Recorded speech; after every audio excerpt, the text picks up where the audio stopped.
Students, हमारा chapter यही चल रहा था, आवर्तबीजी पादपों में जनन एवं विकास। तो इसका कुछ पार्ट हमने पढ़ा है, कुछ पढ़ना बाकी है। तो जिन्होंने पहला पार्ट अभी तक नहीं देखा है तो वो ज़रूर देखिएगा। आपको रैंडमली नहीं पढ़ने हैं, आपको स्टेप टू स्टेप पढ़ना है ताकि एक कंसेप्ट आपकी क्लियर हो जाए और आप अच्छे मार्क्स को प्राप्त कर सकते हैं। तो हम आगे का टॉपिक स्टार्ट करते हैं।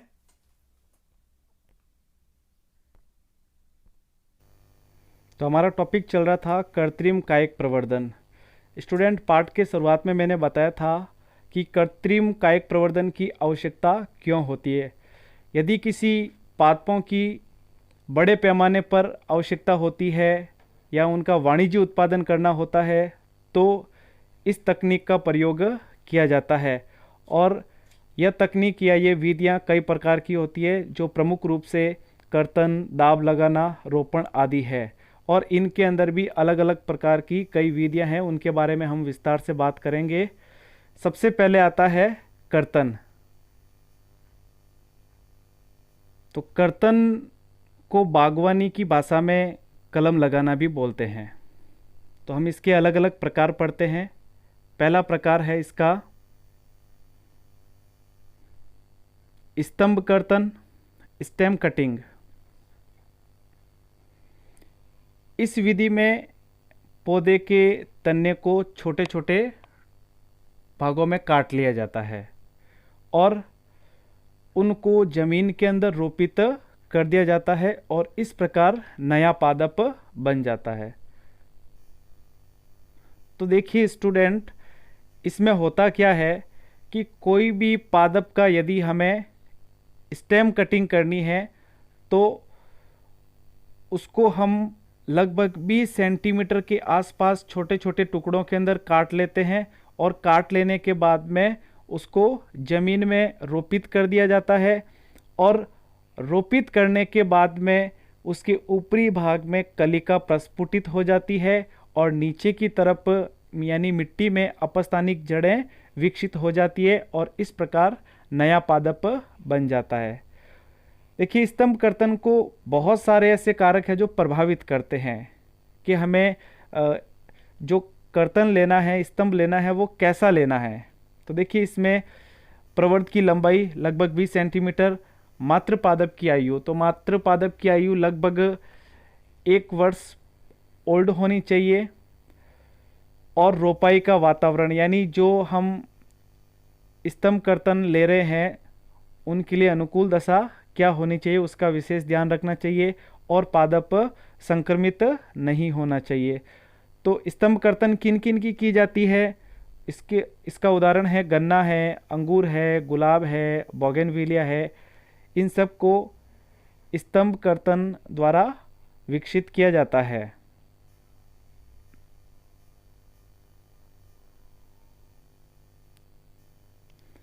तो अगला आता है मूल कर्तन।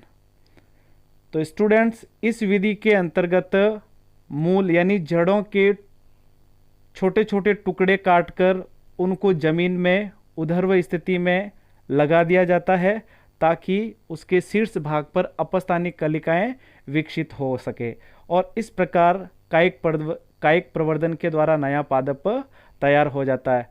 तो यह विधि नींबू, अमरूद, सेब, चेरी, जामुन, इमली इन सब के लिए उपयुक्त होती है। कृत्रिम कायिक प्रवर्धन की अगली विधि है दाब लगाना। तो ये दाब लगाना, इसमें होता क्या है,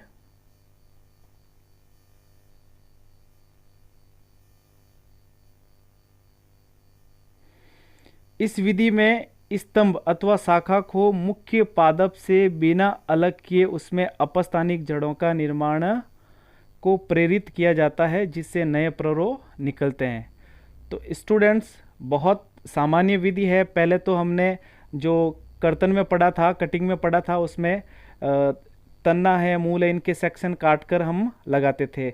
जबकि दाब लगाने की विधि के अंदर उस शाखा को या स्तंभ को बिना अलग किए हुए ही हम अपस्थानिक जड़ों का निर्माण कर सकते हैं। तो वो निर्माण हम किस तरीके से कर सकते हैं, इस पूरी मेथड को हम पढ़ते हैं। पहला है इसका टीला दाब। टीला दाब, इस मेथड का प्रयोग है वो झाड़ियों के लिए किया जाता है। तो स्टूडेंट्स, मैं आपको चित्र की सहायता से समझाता हूँ कि यहाँ पर ये जो डायग्राम दे रखा है, ये डायग्राम टीला दाब का है। और इसके अंतर्गत क्या है, देखिए, इस पादप के अंदर एक शाखा जिसके अंदर कम से कम 2 से 3 पर्व संधियां हैं वो मिट्टी के अंदर दबा दी जाती है और उसके आगे के सिरे को जमीन के ऊपर रखा जाता है, स्वतंत्र रखा जाता है। तो ये तो दबाते समय विशेष ध्यान रखा जाता है कि 2-3 पर्व संधियां जमीन में दब जाए और शीर्ष भाग पर जो पत्तियां लगी है वो बाहर की तरफ रहनी चाहिए।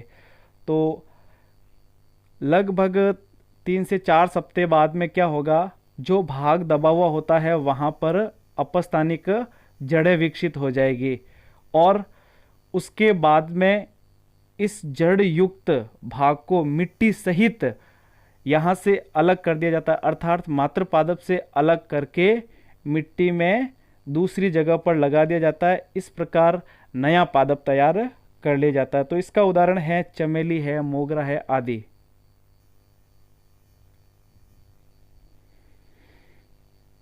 तो वायुदाब की अगली विधि है वायुदाब या गुट्टी लगाना।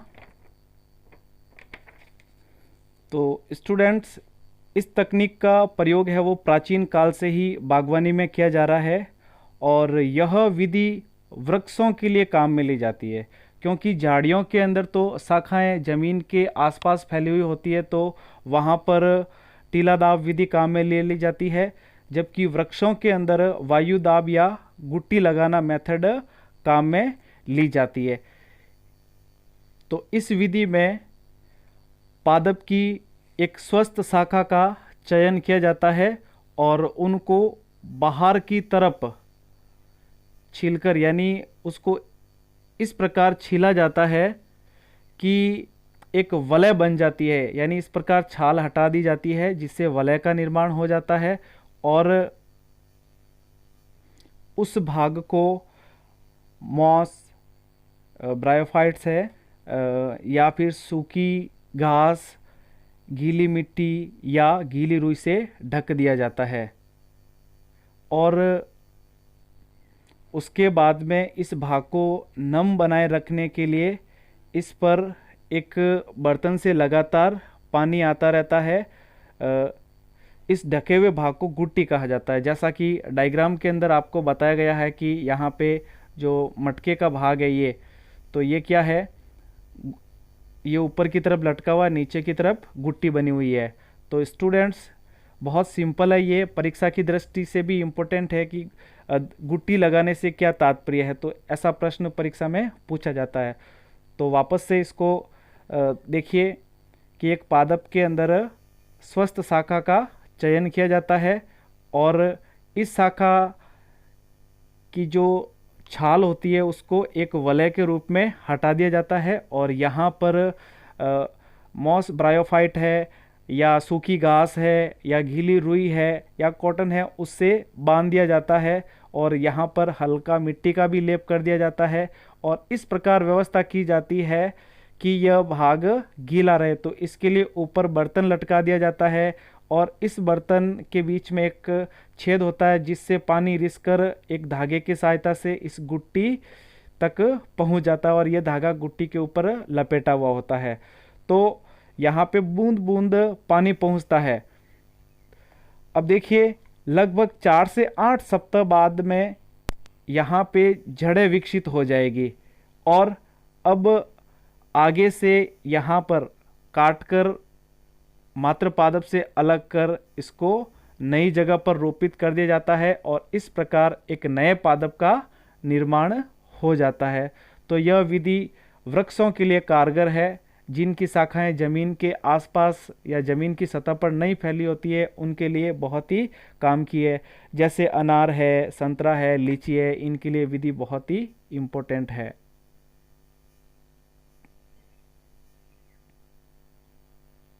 तो स्टूडेंट्स यहाँ पे कुछ इम्पोर्टेंट क्वेश्चन बनते हैं।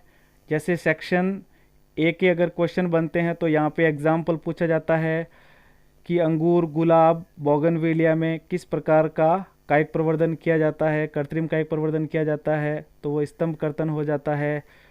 इस तरीके से एग्जाम्पल के छोटे छोटे क्वेश्चन बनते हैं। या सेक्शन बी के बड़े क्वेश्चन बनता है कि आप लेयरिंग से क्या समझते हैं, दाब लगाने से क्या समझते हैं। तो टीला दाब मेथड और वायु दाब गुट्टी लगाना, ये डायग्राम सहित आपको अच्छे से याद करनी है। डायग्राम आप अच्छे से ड्रॉ कर देते हैं तो ये मेथड है वो बहुत ही ईजी हो जाती है।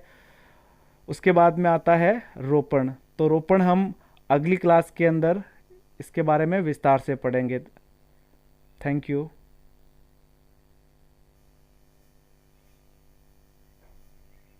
मैं धनराज सांकला, बायोलॉजी लेक्चरर, आप सब लोगों का स्वागत करता हूं।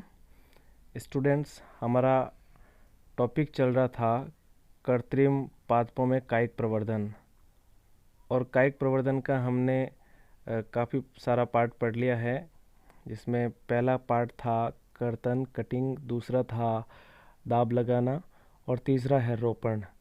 तो आज अपन टॉपिक शुरू करते हैं रोपण। तो स्टूडेंट्स, रोपण क्या होता है, ग्राफ्टिंग क्या होती है। ग्राफ्टिंग को हम कलम बांधना भी बोलते हैं। जैसे हम कर्तन को कलम लगाना बोलते हैं, रोपण को हम कलम बांधना बोलते हैं।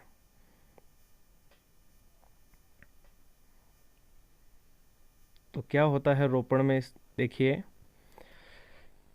रोपण की विधि में दो अलग अलग पादपों के हिस्सों को इस प्रकार जोड़ा जाता है कि वो एक संयुक्त होकर नए पादपों का निर्माण कर सके और वो आगे वृद्धि कर सके। तो वो क्या कहलाएगा, रोपण कहलाएगा, ग्राफ्टिंग कहलाएगा। तो देखिए, इसमें सीधा स्पष्ट लिखा हुआ है कि इस विधि में दो अलग अलग पौधों के हिस्सों को इस प्रकार जोड़ते हैं कि वो संयुक्त होकर एक नए पौधे के रूप में वृद्धि कर सके। तो देखिए, इसमें जो दो अलग अलग पादप काम में ले रहे हैं, वो पादप कौन हैं, किस प्रकार के होते हैं, उसके बारे में जानते हैं। एक पादप होता है अच्छी किस्म का और दूसरा होता है निम्न गुणवत्ता वाला पादप।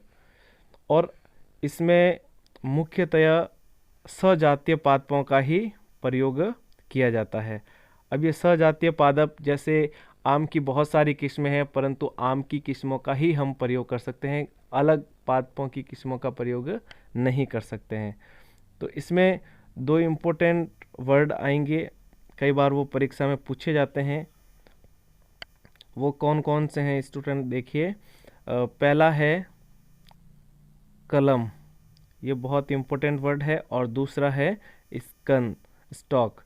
तो ये दोनों क्या होते हैं, तो देखिए, अच्छी किस्म के पादप के उस हिस्से का जिसका रोपण किया जाता है उसे कलम कहा जाता है। यानी जिस पादप को हम तैयार करना चाहते हैं उसको कलम के रूप में काम में लेंगे तो वो अच्छी किस्म का होगा।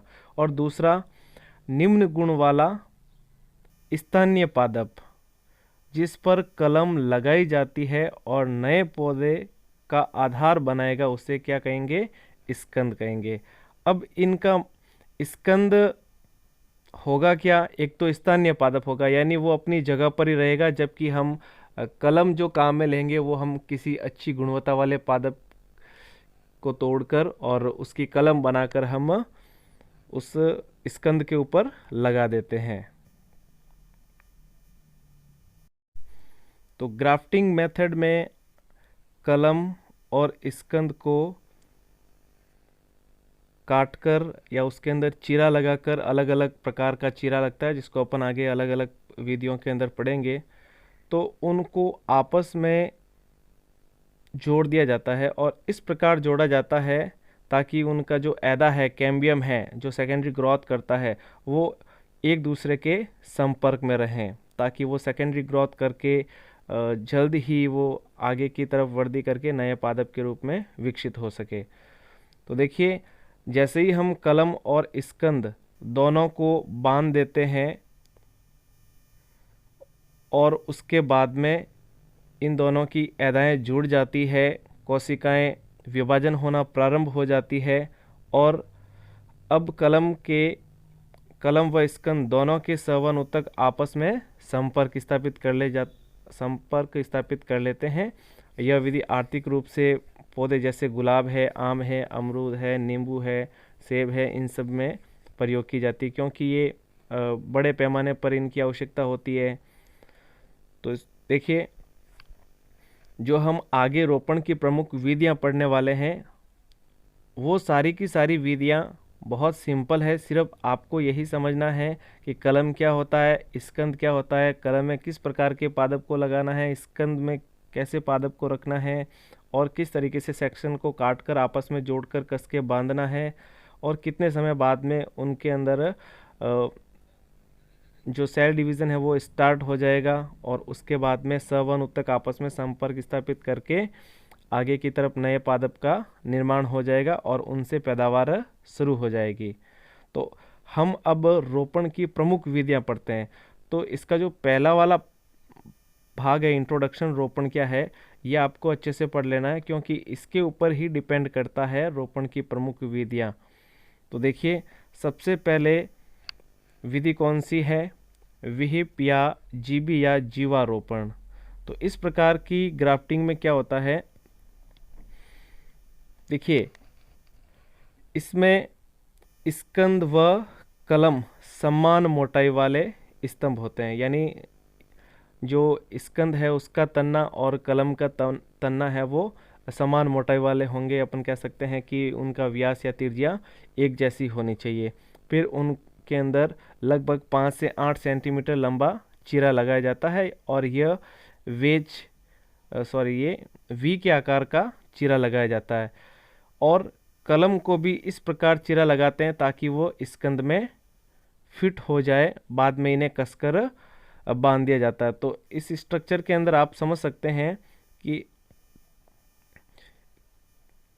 एक स्कंद के अंदर कलम कैसे लगाते हैं। तो इसमें देखिए स्ट्रक्चर, जैसे ये एक तन्ना है और इसको हमने इस तरीके से काट दिया है, तो जो हम कलम काम में ले रहे हैं उसके तन्ने को भी हम इस प्रकार काटेंगे कि वो इसके अंदर फिट बैठ जाए, और इन दोनों को आपस में जोड़कर बांध दिया जाता है। दूसरी मेथड है फच्चर रोपण, वेज ग्राफ्टिंग। तो इस प्रकार की ग्राफ्टिंग में सेम जो पहले वाला हमने पढ़ा है वीप ग्राफ्टिंग, स्कंद व कलम का व्यास समान होना चाहिए, या हम कह सकते हैं तन्ने की मोटाई है वो दोनों की एक जैसे होनी चाहिए। बस इसमें फ़र्क कहाँ पे है, इसके अंदर जैसे ये तन्ना है और ये दूसरा तन्ना है, या ये कलम है और ये स्कंद है। अब देखिए, इसके अंदर स्कंद में हम वी आकार का चीरा लगा देते हैं, जबकि कलम में हम वेज के आकार का चीरा लगा देते हैं, और ये दोनों आपस में एक दूसरे के ऊपर फिट बैठते हैं और इनको कसकर बांध दिया जाता है। तो इस प्रकार इसको फच्चर रोपण, वेज ग्राफ्टिंग कहा जाता है। अगला है किरीट या मुकुट रोपण। ये किस प्रकार इन दोनों से भिन्न है। किरीट या मुकुट रोपण के अंदर क्या होता है कि जो स्कंद होता है जिसके अंदर हमें गुणवत्ता वाला पादप लगाना है, कलम लगानी है, उसमें क्या होगा, देखिए, ये कोई पादप का तन्ना है और इस तन्ने के अंदर हम बहुत सारी कलमें स्थापित कर सकते हैं, या हम कह सकते हैं कि इस प्रकार की ग्राफ्टिंग में जिस स्कंद का प्रयोग किया जाता है वो स्कंद या तन्ना कलम की तुलना में कई गुना मोटा होगा और उसके ऊपर बहुत सारी हम कलमें लगा सकते हैं। तो बहुत सिंपल है ये चीज़, इसके ऊपर बहुत सारी कलमें लगाई जा सकती है, अलग अलग सेक्शन काट कर। देखिए,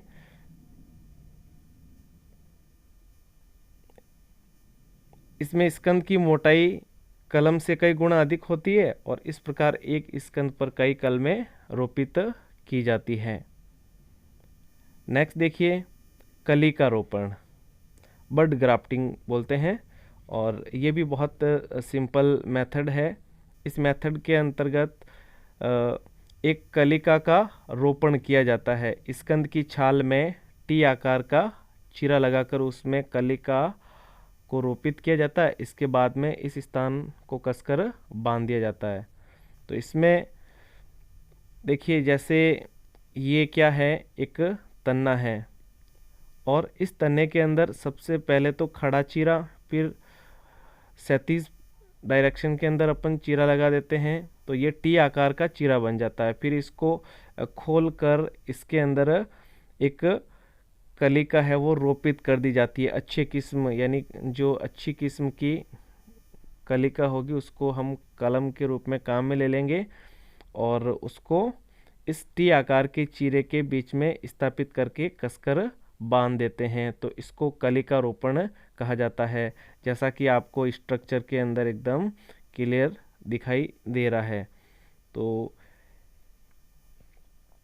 यहाँ पे ये स्ट्रक्चर कौन सा है, पहले वाला जिसको हम विहिप जीवी रोपण बोलते हैं, और उसके बाद में अगला है ये वेज वाला हो गया, और ये मुकुट वाला हो गया, और ये बड ग्राफ्टिंग का हो गया। तो इनके अलग अलग डायग्राम हैं और इनको बड़े पैमाने पर उत्पादन के लिए ग्राफ्टिंग तकनीक का प्रयोग किया जाता है। तो स्टूडेंट्स, हमने रोपण ग्राफ्टिंग पढ़ा है, बहुत सिंपल है। तो रोपण की क्यों आवश्यकता होती है, इस बात को भी जानना बहुत ही ज़रूरी है। तो देखिए स्टूडेंट्स, बहुत सारे ऐसे पादप होते हैं जिनका रूट सिस्टम, जड़ तंत्र बहुत ही कमज़ोर होता है और उनका बड़े पैमाने पर नए सिरे से उत्पादन करना मुश्किल होता है। तो हम किसी भी उत्कृष्ट प्रजातियां, सुपीरियर वैरायटीज़, जिनका जड़ तंत्र बहुत कमज़ोर होता है, उनका प्रवर्धन रोपण के द्वारा किया जा सकता है। इसी प्रकार यदि हम चाहते हैं कि पादपों के अंदर बीज का निर्माण नहीं हो, तो उसके लिए भी हम इस प्रकार की तकनीक का प्रयोग कर सकते हैं। और जिनके बीजों में अंकुरण क्षमता बहुत कम होती है, या हम कह सकते हैं बीज है वो सुषुप्त अवस्था में ज़्यादा रहते हैं, डोरमेंट स्टेज में ज़्यादा रहते हैं, तो उनके लिए भी हम रोपण तकनीक का प्रयोग कर सकते हैं। और पादपों के जीवित रहने की जो दर है वो भी 100% रहती है, और इनकी जो गुणवत्ता है, उत्पाद की गुणवत्ता है, वो एक जैसी बनी रहती है, क्योंकि इसमें वो जीन रिकॉम्बिनेंट नहीं होने से विभिन्नताएं उत्पन्न नहीं होती है। तो वो एक पादप की स्पीसीज है वो गुणवत्तापूर्वक बनी रहती है, इसलिए रोपण की आवश्यकता होती है। और बहुत ही जल्द ही किसी भी पादप के जो प्रोडक्ट है वो हम जल्दी से प्राप्त कर सकते हैं। उसकी जो शुरुआती अवस्था है उसका हमें इंतज़ार नहीं करना पड़ता है कि कब ये पुष्प उत्पन्न करेगा, कब इसके ऊपर फूल लगेगा। अगले ही सेशन के अंदर इसमें पुष्पों का निर्माण, फल बनना शुरू हो जाता है। तो इस तरीके से बागवानी के क्षेत्र में यह रोपण की क्रिया बहुत ही महत्वपूर्ण है। तो इस प्रकार अलैंगिक जनन कंप्लीट होता है और नेक्स्ट आता है लैंगिक जनन। तो स्टूडेंट्स, लैंगिक जनन, सेक्सुअल रिप्रोडक्शन किसे कहा जाता है, जिसमें संतान उत्पत्ति के लिए जनकों में अर्धसूत्री विभाजन होता है, युग्मक संलयन की क्रिया होती है, तो उसे लैंगिक जनन कहा जाता है। तो आवर्तबीजी पादपों में लैंगिक जनन अंग पुष्प होता है, अर्थात आवर्तबीजी पादपों में लैंगिक जनन पुष्पों के द्वारा होता है। पुष्प एक सीमित वृद्धि करने वाला रूपांतरित प्ररो होता है, ये मॉडिफाई शूट होता है, जो विशेष ऋतु के अंदर हार्मोन के प्रभाव से वो एक पुष्प में बदल जाता है। पुष्प एक वृंत पर लगा होता है, जिसे पुष्प वृंत पेडिकल कहते हैं, और पुष्प वृंत का शीर्ष भाग चौड़ा होकर पुष्पासन बनाता है। तो पुष्प वृंत का ये जैसे पुष्प वृंत है। ये ग्रीन संरचना है वो पुष्प वृंत है, और पुष्प वृंत का ऊपरी भाग है वो चौड़ा हो जाता है, जिसको थैलेमस या पुष्पासन कहा जाता है।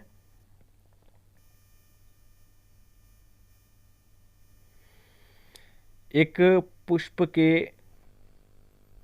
4 भाग होते हैं। एक प्रारूपिक पुष्प की अगर अपन बात करते हैं तो उसमें 4 भाग होते हैं, और वो चारों भाग जब उपस्थित होते हैं तो उसे पूर्ण पुष्प कहा जाता है, कंप्लीट फ्लावर कहा जाता है। और यदि किसी पादप में कोई भी पार्ट नहीं होता है, कोई भी भाग नहीं होता है, तो उसे पुष्प अपूर्ण कहलाता है। उदाहरण, पूर्ण पुष्प कौन होते हैं? सरसों है, मटर है। और अपूर्ण पुष्प कौन है? लौकी है, पपीता है। तो पूर्ण का मतलब जिनमें चारों भाग होते हैं। चारों भाग बोले तो बाह्य दल, उसके बाद में दल, उसके बाद में पुमंग, उसके बाद में जायांग, ये सारे चारों भाग हैं। तो यदि ये चारों होते हैं तो कंप्लीट है, और नहीं होते हैं तो वो अपूर्ण पुष्प है।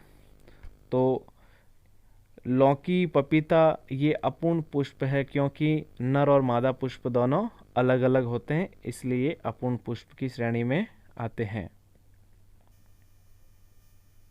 तो हम इन सभी भागों का या चक्रों का वर्णन करते हैं।